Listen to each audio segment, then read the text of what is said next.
So this is about talking how to get the game in front of publishers. It's about talking about different deals, negotiation ideas, and different ways to approach talking to publishers. Who am I? Why am I here talking to you about this? My name is Louis-Rene Auclair. Yes, I am super French.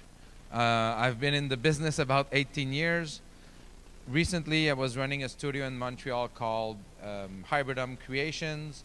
We did deals with some of the biggest publishers in the world in both licenses and publishing games on mobile and PC. We were about 160 employees, did really well for a while. Unfortunately, through some adventures not of my my fault or issues, we had to close down the studio last August. Now I am the founder of Rocket Jump Games, which is a consultant agency. I work with studios around the world to create better pitches, better concepts, find the best publisher for that or the IP, and get those deals going. A lot of people I meet and people who want to work with me or just want some advice, they tell me, hey, I have this great game and I want to find a publisher. And it feels like they don't think about their project first, and they don't know what their project is going to go with, which publisher, what's the market for their game. Sometimes it's just a group of people that really love that specific type of game that made a game together and say, it's amazing, we need a publisher. In order for you to find the best publisher for your game, you need to be able to be self-aware in a sense that you need to know what game you're building, for whom you're building it, and what kind of link is there from your audience to the publisher. Some publishers are good at indie casual, some publishers are good at AAA hardcore. So it's important for you to know that, and I find that most people don't have the self-awareness to evaluate their games, and people will pitch you a game that they think is super awesome, but they don't even know the market for their game. So my point about this is be self-aware, do some research, evaluate comparatives, look at what's out there that's similar to your game, and who are they publishing with. So let's take a closer look at the industry. So before making a game, before even choosing a platform, we need to be aware of the industry. Right now, the projected growth for 2021 of the industry is tremendous. We're looking at mobile games being in the $90 billion range. We're looking at VR games showing a tremendous amount of growth. So if you look at this graph, the way you have to look at it is the bottom is the growth, so the percent of growth, and the left column is the total revenue. So the further you are on the right, the more chances you are to have investment in your studio or in your game, and the more you are to the left, the more consolidation happens in this market. So if you are in a market like mobile games that has high consolidation, meaning a lot of studios are buying other studios or going bankrupt, it's extremely difficult to find money for your game. Right now, there's very few publishers that are actually giving out money to make mobile games, whereas in VR games, everybody wants a piece of that pie. They don't even know what size the pie will be. They just want to make sure they're there when the market really hits. So that's something to think of. What kind of game you're building, what kind of company you're building, and what markets are you building it for? If you're building it for a market that's more difficult, chances are you're going to have to invest a lot of your own money before you get a deal. On VR, you can probably still close a game on paper pitch, and on mobile console, there's no way. It's impossible, almost impossible, to close a game on paper pitch on mobile these days. So things to consider: the growth, the consolidation, and the investments in those markets. I'll take an example just so I go through my experience on mobile games. So let's focus on the mobile game market. The top grossing genre, the top grossing, category, it's extremely difficult to penetrate. Right now, it's dominated by about 90% of big publishers and only 10% independents. When I started making mobile games at EA and then at Hybridum, a budget of $300,000, $400,000 was a pretty good budget to make a mobile games. These days, if you want to target the mobile game category top grossing, you're probably going to have to spend about $5 million on your game in development. You're probably gonna need branded content, right? If you look at the top games, they're all either really hot brands that you already know of, or they've built a brand, right? You could say that, you know, Clash Royale or Clash of Clans was not a brand, but it is now after all the money they spent. Probably going to take you multiple years to make your game. Right now, we're looking at 18 months to 24 months to make a top mobile game. 3 years of live operation plan. Before you even start developing the game, you have to think about 3 years of live ops. And also a multi-million marketing budget. Usually in the first month of launch of a mobile game, you will match the entire cost of development of that AAA game. So it costs you $5 million to make the game. First month of launch, you're probably going to have to spend about $5 million if you want to get to where you want to be in the top grossing charts. So when you look at this, it's extremely depressing. You're looking at it and you're like, there's no way I can penetrate the top grossing charts, and it kind of makes you want to quit. But there's other ways to approach this. You can look at the different metric of the top downloaded games. So all of a sudden, there's a lot of devices out there, and now can you create a game that's going to reside in the top 10, top 50, top 20 most downloadable games, and how can you monetize those users quickly?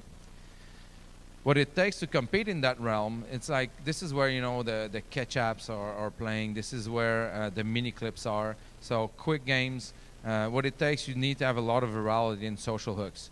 That's why you see games in there that are very, I don't want to say basic, but common knowledge, right? The pool game is there, the diving games, very simple mechanics, something that is easy to find. Darts is something that comes to mind as well. Branded content is also really important, because you can get a lot of visibility from the brand that you put on your game. Adaptation to market changes, so you have to be very quick. If you're thinking of a game and all of a sudden 4 other companies come out with a similar game, you have to either decide to do it slightly better or change your design. Simple gameplay loops. Most of these games need to be played with one hand, really fast, in and out, 15 sessions a day that last 3 minutes maximum, right? So they play often, they play a simplistic loop, but they play often. You will need platform featuring. If you want to target being a top downloadable game, platform featuring is important. Obviously, the rules on the platform change, and the platforms have changed on the way they feature games, but it's still very important today. And you're going to need simplistic game design. So don't go too deep. You need to be super casual. Anybody should be able to pick up the phone and make a game on this. But the problem is, and there's a problem with that as well, churn rates are an issue. There's a strong possibility that your game might bump up, but bump right back down. So if you look at this 19% monthly churn in the top 100, so that means that a lot of games come in and come out, which means you have a month, 3 weeks to a month to make your revenue off of your users. So your game cannot cost you too much. You have to have a good ad monetization strategy, and you have to be really sharp on monetizing users and getting those users in your game. So the mobile game market right now is very, you saw it earlier, it's consolidated. It's a difficult market to penetrate. So if you look at it this way, in my opinion, there's not a lot of options. If you want to compete in mobile, you have to build a really big boat or a really small agile one. There's one other way that people are competing right now, and it's with innovation. But innovation costs a lot of money, a lot of iteration. It's difficult for you to ship on time, to have something to show. And in a world where people are very risk averse, right? You can probably look at the top 5 games in revenue in 2017. They're the same as in 2016, 15, 2014. So that means risk is not something that people take really well in mobile games. So that cost is difficult to match with a publisher. So if we circle back to your strengths, you have to know yourself, you have to know your team, you have to know your group. And when you're building a game for mobile, you have to think about all these things. What are you good at? Knowing this will probably eliminate or show you which publishers are good or not good for you. So if you need all this, right, you need customer support, user acquisition, marketing, gacha help, like product management help. You need help with submission, platform relations, even with your backend technology. That will require a publisher that's going to be a lot more involved. If you got this and all you need is marketing dollars, then you're going to go for a different publisher. But you need to be true to yourself and know what you know and know what you don't know. Too often I've had people look at contracts or talk about a publishing deal and say, oh man, they really screwed up. They didn't do any marketing. I wanted them to give me $1 million marketing budget on signing, and that's what I needed for the game to be good and make sales. And then you look at the game, and there was no way the game would require that amount of marketing because they never were LTV positive. If your game doesn't make money or profits, why burn money in marketing? That's the risk that you have to take while making your game. And rarely will a publisher take that risk with you ahead of seeing the return on their investment. So know your strengths and know what ticks publishers off. So now that you've done some market research, you've looked at your game, you've talked to your partners about your strength, about what you need, about where to look for, you're ready to go find your publishing partner. You probably have a list. You've looked at the top 100 in the stores and you're like, oh, I really hope EA publishes my game, or I really want to work with Scopely. So these are probably the guys you're going to want to talk to and going to want to find them. So how do you do that? Well, this is approximately what it looks like on the desk of a publisher at any given day in a year. It's not rare that a publisher will receive 20, 50, 100 game submission in a week. So if you think about that, your game has to be really, really special for them to sign it. When I was at Hibernum, on RFPs and pitches that we did in a year, we probably did 70 pitches. That's a tremendous amount of pitching because we were work for hire, and you get into that death treadmill of trying to get new deals, so you're pitching all the time. So if there are studios out there doing 70 pitches a year, just think about the publishing. So you have to be really thick-skinned when you're pitching to publishers, because you'll pitch to 15 of them. 15 of them will be excited and give you good feedback, and 15 of them will not sign it. I've rarely seen somebody at his first show, the first attempt, let's say you go to GDC 2018, you have your game, signing in the next following 2 weeks is extremely rare. It's going to take a lot of time, a lot of effort to sign your deal, especially if your original IP, it's innovative, people have to wrap their heads around it, they have to run P&Ls against your game, marketing strategy, they have to think about all these things before they even get to sign you. So we've been going through the shows, we have our game, we've met all the publishers, went to GDC, E3, Casual Connect, Gamescom. We finally start talking to a publisher about actually negotiating terms on a deal. This is where you have to go back again to knowing your strengths. Are you the one that should be negotiating? Should it be your lawyer?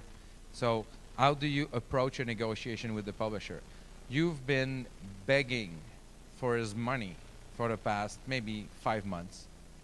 You really want to have an advance.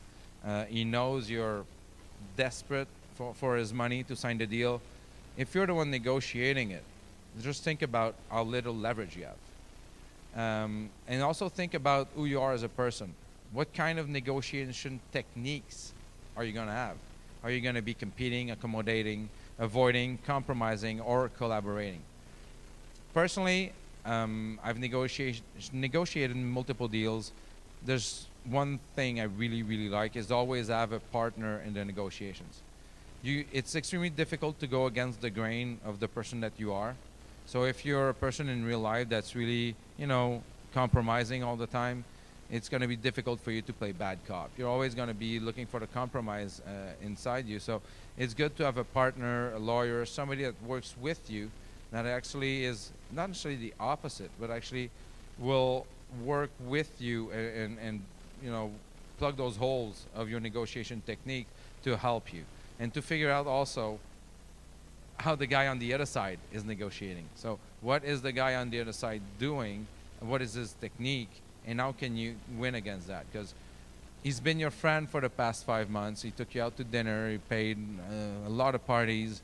But in the end, he's going to try to get the best he can for his company. And so should you. So it's not time to be fatigued and just like say yes to everything they ask, because that could mean the death of your game. So you have to be extremely resourceful and have some stamina to go through that part. So depending on who you're dealing with, there's going to be a different philosophy of that deal, right? Is it going to be something that's very strict, like unchanging, or are they going to be flexible? Are they going to evolve through negotiation, or is it from the start the contract you receive has to be extremely clear, and it's probably what you're going to get in the end because they don't move? That gets linked to how they negotiate, their negotiation technique, but also who they are as a company, right? If you're having a tough time moving things around in the deal, in the negotiation aspect at the beginning, just imagine how it's going to be during production. When they say, well, I'm sorry, but I've financed your entire game, and I think now we should go real-time multiplayer instead of asynchronous PvP with turn-based strategy, right? So you have to be aware of the people you have in front of you. What's their philosophy? Are they setting everything in stone, or do they show flexibility? And by the way, I'm going slightly fast through some of the slides, but please take questions. The way I prefer is either you ask me questions right away, which I don't mind, or at the end we can have a more open conversation about examples and deals. I have a lot of examples, but I don't know if they're in the place here, and I don't want to call them out while they're here. So sharing risk and upside. So this is a question that all the publishers will always ask. How much skin are you putting in the game? How much risk are you taking with me? Because that is linked to how much back-end revenue share you can get, how much royalty you can get, and they're always going to ask you this. It's extremely rare to have a good publishing and developer relation in which the developer takes absolutely no risk, like zero risk. He's just doing what he's told, and that's it. Those rarely happen, and it's a very weird relationship because all your creativity, all your dreams about your game get flushed down the drain. You basically become doers and order takers. So it's important to take part of the risk. There's a lot of ways to mitigate that and to show you're taking risk while you're just eating up a bit of your margin, because that risk will show good faith to your partner and also provide you with the upside to maximize your profits in the end. Using your leverage. So that's basically the most important thing in negotiations. What is your leverage? What do you bring to the table at a negotiation? How many games have you shipped? How much money have these games made? How far are you in the production of your current game? How many other publishers are willing to give you money? How much money have you invested? How much do you really need? Do you need the entire services like marketing, UA, back-end technology? Do you need all that, or do you just need a part of it? So you have to evaluate what you're asking and what your needs are. So that's going to be your leverage. Because the more leverage the publisher has, the less money you're going to make in the end. He's going to pay you for your game, give you a 5% royalty, and that's it. And that's after recoup. So the more leverage you can bring, the more you can squeeze out of yourself, your partners, your employees to try to make this game happen without any help. In my opinion, the better position you're going to be in at the negotiation table. What are the specific common issues while negotiating a contract? The 5 points that I've put there is approvals, ownership of assets, marketing, termination, and revenue split.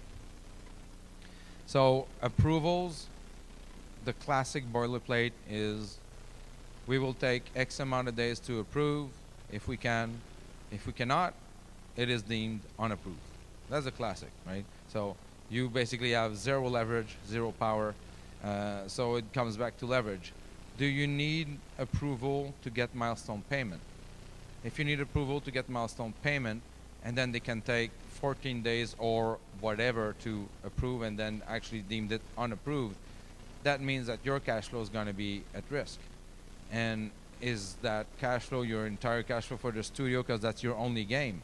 So you have to think about those things, and you have to plan ahead in the, the payments of the milestones. Probably have your finance person review the payments to make sure that you can have a delay of 30 days before you're in the red. So all these things are something worth to consider, and approvals are extremely difficult to change.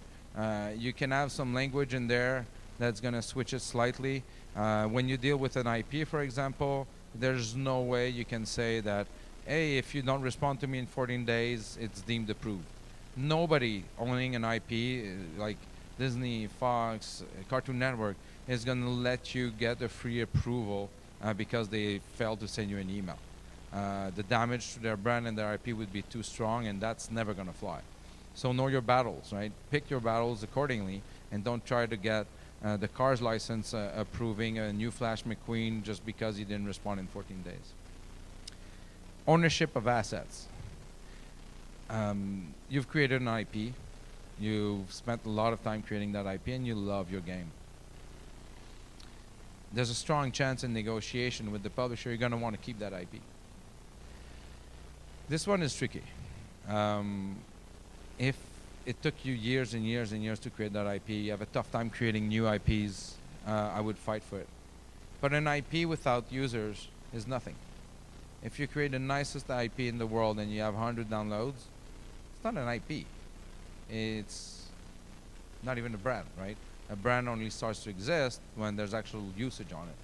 So I always preferred giving them IP against more money, more rev share, more rights for a second game, for royalties on t-shirts or merchandising, whatever it is, than trying to keep my IP and be very stringent on it. We were fortunate at Hibernum. We were pretty good at creating IP. That's something that we were really good at. So I didn't mind it as much. If for you, your IP is everything, know that you're going to lose other points in order to keep that IP. Marketing. We talked about it a bit earlier. You absolutely want some sort of commitment of marketing within your game. I mean, with your contract. It's going to be very difficult, especially if you're doing free-to-play, to have a big commitment. And for obvious reasons. Marketing in mobile game or free-to-play game is all about user acquisition. User acquisition makes sense two ways, right? When you have positive ROI, you know how much money you make per user, and you can get that many users for this less. That's your ROI. Or when you're trying to build the game. So you know the game has good data, but you're really early on, but you want to make a big splash because you know the LTV is going to be there, and you go aggressive at the beginning. What I've seen historically is for free-to-play games is trying to put a minimum marketing spend at launch plus critical KPIs that you can reach to have triggers of additional marketing. So if you manage to get a pretty good publisher to commit to at least $500,000 at launch, plus another $1 million if you reach that retention KPI, that's actually a good win in a free-to-play mobile gaming contract. If you have console game, if you have a PC game, depending on your leverage, you can request a much bigger commitment from them. Not necessarily in money or dollars, but a more official commitment. I've been working on a deal with somebody. He's invested most of his money in the game, so the publisher just needs to come in, do good marketing for the game, push it through his partnerships. So we've actually managed to get, for a $4 million game, a $1.5 million budget of marketing at launch, which is pretty good. So this links back to forecasting, this links back to P&L on both sides. And at this point, when you're talking to your publishing partner and you want a marketing commitment and he says, I can't go higher than this, if you're a partner, ask for the P&L for the game. So you've done a forecast for your game, right? So you know how much to spend to make how much money. Can you share that with me? I have mine. I can share it with you. So you show transparency on your side, and you ask him to show transparency on his. If he has no P&L or no forecast at this point, but he's just pushing back for the sake of pushing back, that's a big red flag. That's maybe not a serious enough publisher at this moment. Termination. What happens in termination for convenience? Termination for breach? Does he keep the rights of the game? Do you get your IP back? Does he keep the IP? What happens for termination before the game is shipped? After the game has shipped? Who takes care of the users if we terminate the game? Do we have to remove the game from the stores? Those are all things that you need to think about. And termination happens often. It's not rare that a publisher will terminate a contract in soft launch and mobile. The KPIs are not there, they're going to terminate it. You get your game back, that's it. I mean, some publishers will try to get you to pay for them, for the money they gave you. So be aware of that. You have to look at all these clauses. Termination clause for me is one of the most important. What survives? What happens if the game is a huge success and it terminates after 2 years, and then you haven't seen that your rev share does not survive the termination clause? All of a sudden, he keeps all the money to himself, and you're out in the street having to start your next game. So these points, termination, very, very important, and revenue split. We're going to get to how to calculate different types of revenue split right after this. But the revenue split is very important. Most of the time, the publisher will want to recoup his money first. That's dangerous unless they're paying for, you know, if you're playing, doing a game as a service, if he's paying for live ops, that's fine. If he's not and he wants to recuperate first, how are you going to finance those live ops? So always try to get some money during the live ops, either through a smaller rev share or through a fixed cost that's deductible from your amount of rev split. But this is obviously a very important one, because this is where you make your money. All right, so let's look at some of the models out there, some of those business models. The traditional model, budget is a recoupable advance against royalties. Publisher handles all the development-related expenses. They're going to pay for QA, for sound, for you, for localization, for everything.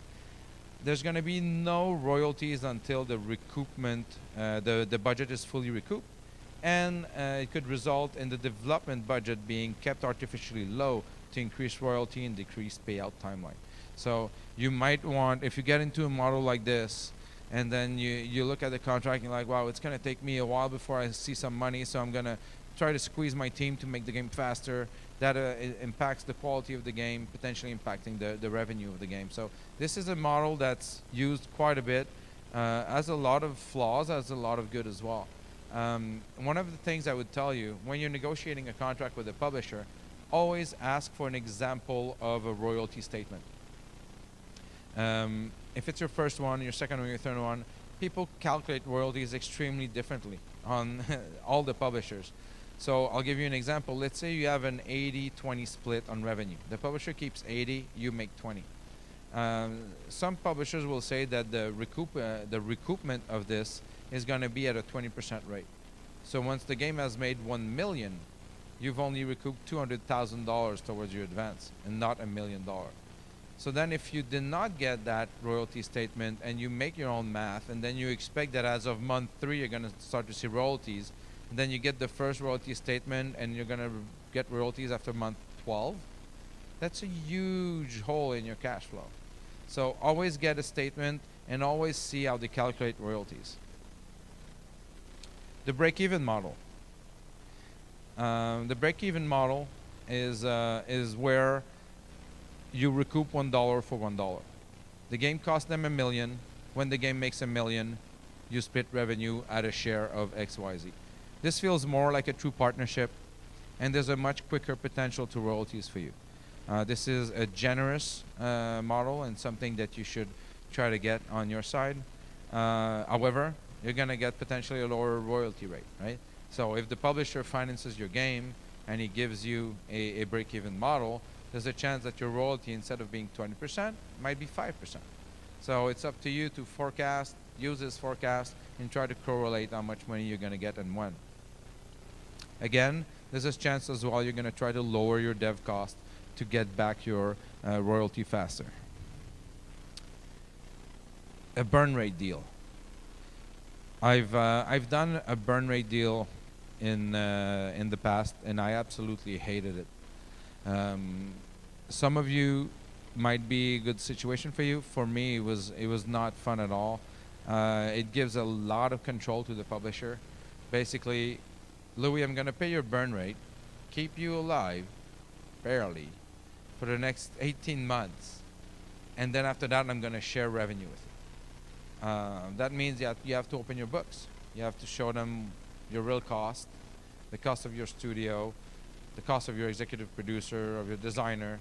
So the publisher gets to see almost everything about your studio.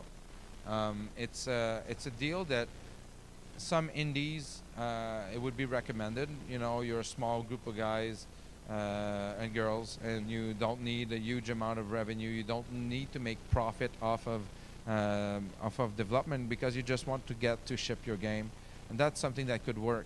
In my opinion, when I was running a much bigger studio, it did not work for us.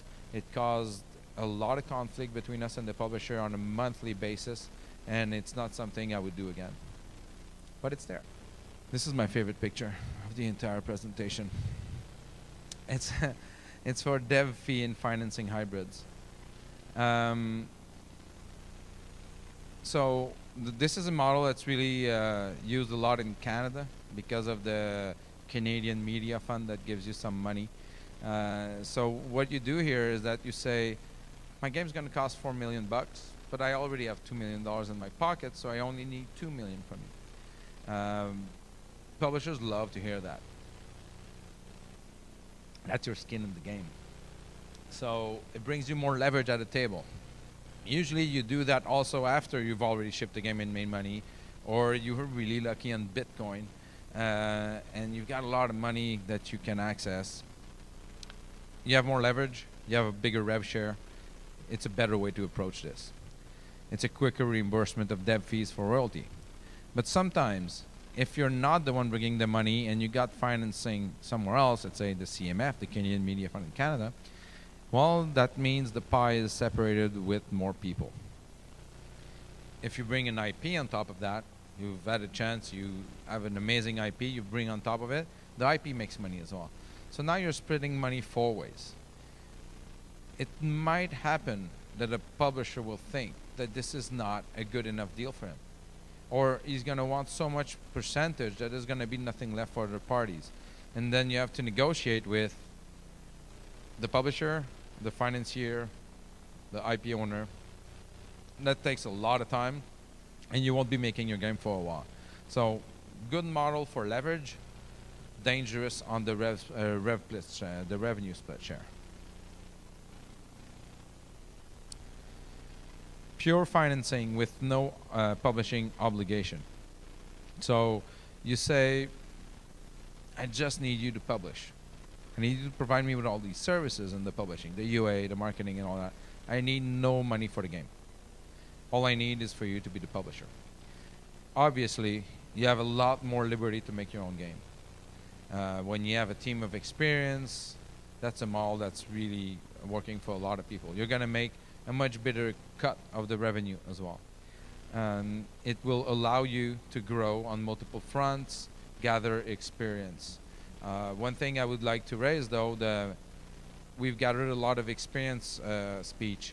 For me, I've always found that the more experience you gain during a production means that you've made more mistakes and means that the game has a lot of chance of failure. So I'm really happy when people gain experience, but you rarely gain a shitload of experience while making a lot of money, because experience comes a lot of the time in games from mistakes. You're probably also going to have a lack of support, though. If you're financing everything yourself, and you have not done a good introspection of your skills and your team skills, you might find yourself in a situation that things that you cannot do. Whether it be technology, design, marketing, even like things as easy as QA and localization. If you don't have that experience, but you're financing everything yourself, that's going to end up costing you quite a bit more than if you had partnered properly with the publisher. And there's a chance it's going to remove your focus from the game. If you're financing everything yourself, and you all of a sudden you have to take care of everything around your company, everything around the game, it's difficult for you, especially if you're creative or tech, to actually focus on that. You'll be doing everything else instead of that, meaning that the game might not be the final vision you expected. So we reviewed a lot of models, a lot of publishing deals. I have stories I can tell. I think the biggest thing I could say about all this is it's extremely important to keep your focus. Focus on the vision of the game, on your team, focus on what you're building, focus on the partnership that you want, focus on the deal that you need, because there's so many things out there. There's so many bright animals, bright coins everywhere that, hey, flashy things, and you want to start something new and something different. There's no better reward than actually focusing and actually shipping your game with a partner and seeing your game out there and pushing for the next game after that. And that only happens with focus. It was a big problem at Hibernum. We had too many games working at the same time, too many deals, too many tracks, too many everything, and nobody could actually focus perfectly on what they were doing, making good games, but not monetizing enough. So every aspect of a game needs to be thought of. I know we're creating art, we're doing something that's amazingly beautiful and fun to play, but if it doesn't make money, it doesn't pay anybody. So if you want to make more games, you need to make money, which is, when you talk to artists, sometimes it's a difficult conversation to have. So this is my slides. This is me. I'd love to have questions, exchange on ideas. If somebody has a game he's working on right now, looking for a deal, somebody that is, has been negotiating for 6 months and doesn't know how to move forward, anybody who wants to have questions, comments, discussions, I think we have something like 15, 20 minutes left. Thank you for the presentation. It was really great, and basically I have quite a lot of questions, but I guess I will ask just a few. One at a time. Okay, when you're looking for a publisher, obviously you cannot just go to Google and enter something like publisher for my game, or publisher, for example, for a kids game that I have. And then, for example, when you will go to a store, you will find quite a lot of publishers, but they actually publish only their own titles. So can you give some applicable advice where to look for the publishers, actually? So where to find the publishers? Right. They're everywhere. No. You have to go to shows, meet everybody, network, talk, look at all the stores, the top downloads, top revenue, top games, look at the IP, you have to do research everywhere.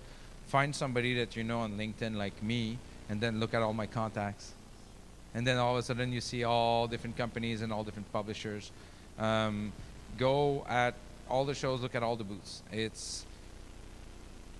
Publishers get so much demand for games that they're not gonna advertise themselves and like, hey, come talk to me. I'm a publisher and I want to give money. The last thing you want to do as a publisher is say, I want to give money. You're going to get a lineup that's never going to end. So it's through research, networking, knowing the right people, looking at all the stores, looking at all the games that are shipped one by one. For a mobile free-to-play game, do you think it's better to have the publisher involved in the soft launch stage as well, or would you recommend someone handle that themselves and then go to a publisher with early metrics? So do I think it's better to soft launch with a publisher by yourself and then go see KPIs? Yeah.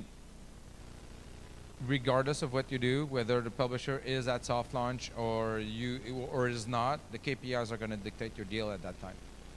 If you don't have the KPIs that he's looking for, he's just not going to sign it. At soft launch, it becomes a numbers game. And are you able yourself to do soft launch? So my opinion for a soft launch, that's worth it, depending of the genre, right? But let's say mid-core game. You're going to need about 20,000 users on a span of 30 days, 40 days, I don't care. Those users, in order to provide you with relevant data, you have to find them. So let's say you buy them, $3 a pop. So on top of your development, that's $60,000. Or if you have 40,000, that's $120,000. Do you have that budget? And then do you have the ability to analyze the KPIs to make something out of them? Or do you need a publisher to do that with you? So those are the questions you need to ask yourself before you do anything. Because let's say you don't do that, you want a soft launch, you have a casual game, it didn't cost you that much money, you just want to see data. You go in soft launch, you get 20 downloads a day. 20 downloads a day is not going to give you any data.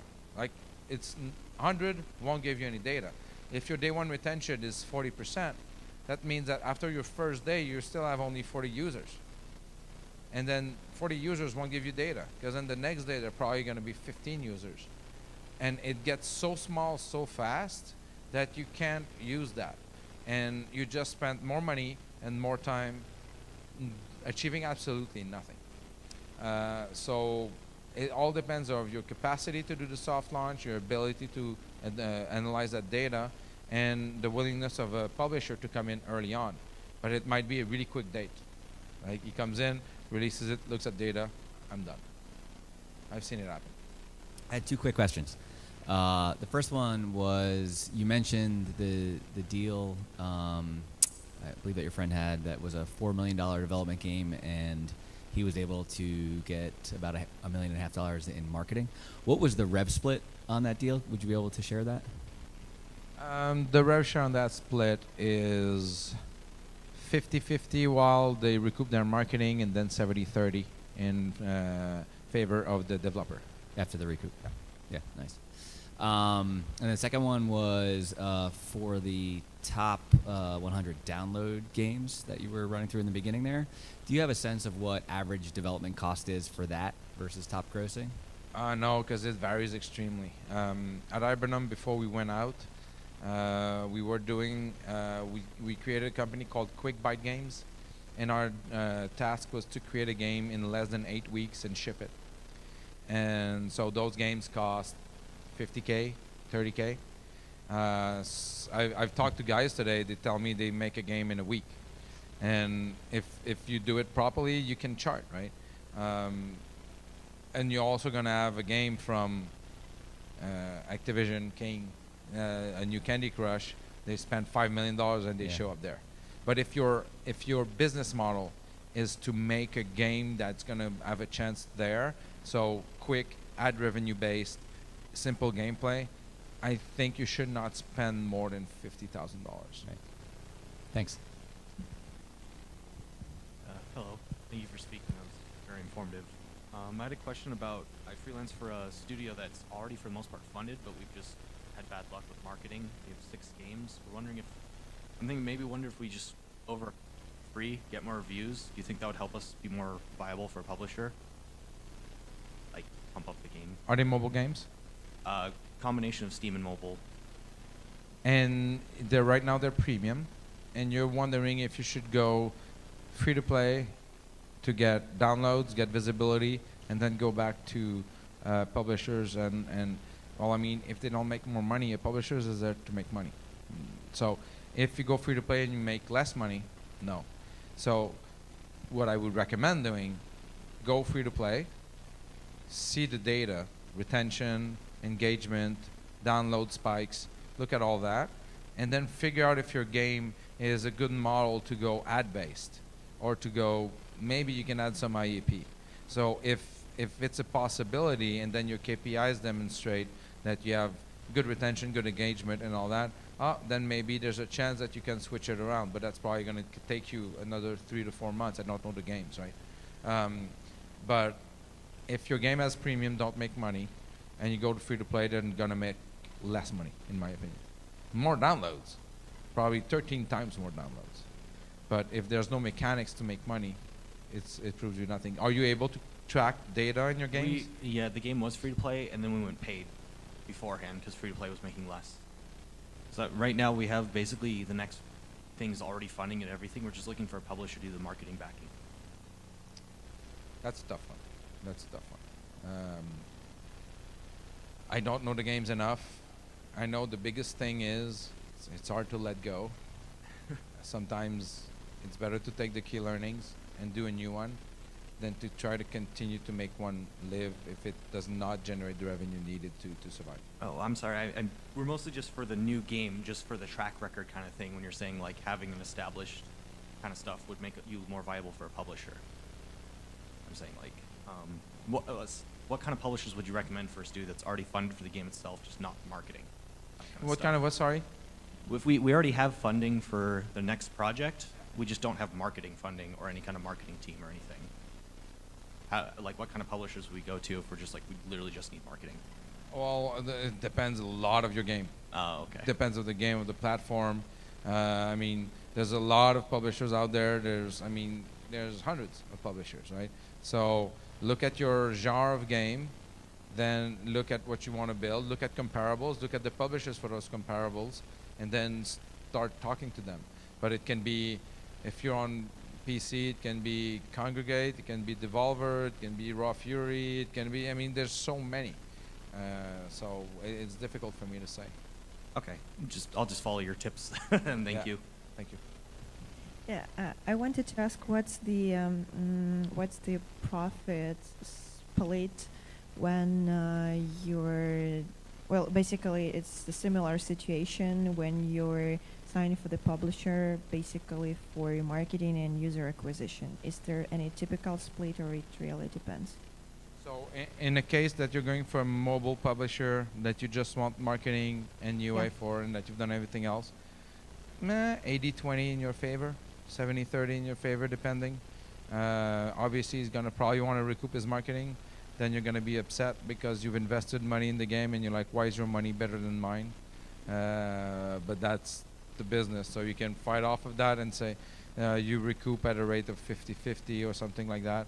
But when you finance the entire development, you can expect a 70-30 to 80-20 kind of rule. And then you have mentioned that there is like a considerable gap before receiving the first payout, like several years. If they recoup, yes, there's a chance that that's why you need to ask for the royalty, because there's a million different ways to calculate royalties and calculate how they recoup and when they send money, and they're gonna get. So you ship your game January 1st. January 31st, your month is over. They're gonna get, I'm talking mobile, they're gonna get their report from iTunes February 30th, the February 30th, the famous February 30th. And Google Play March 15th. And then they're gonna probably say, I'm gonna pay you 30 days after I receive my report. So you're gonna see your first money in April. So yes, it takes time. You have to think about that when you do your cash flow, your financing. There's ways to finance those revenues ahead of time so that you can get your money. But it's gonna cost you. Thank you, guys.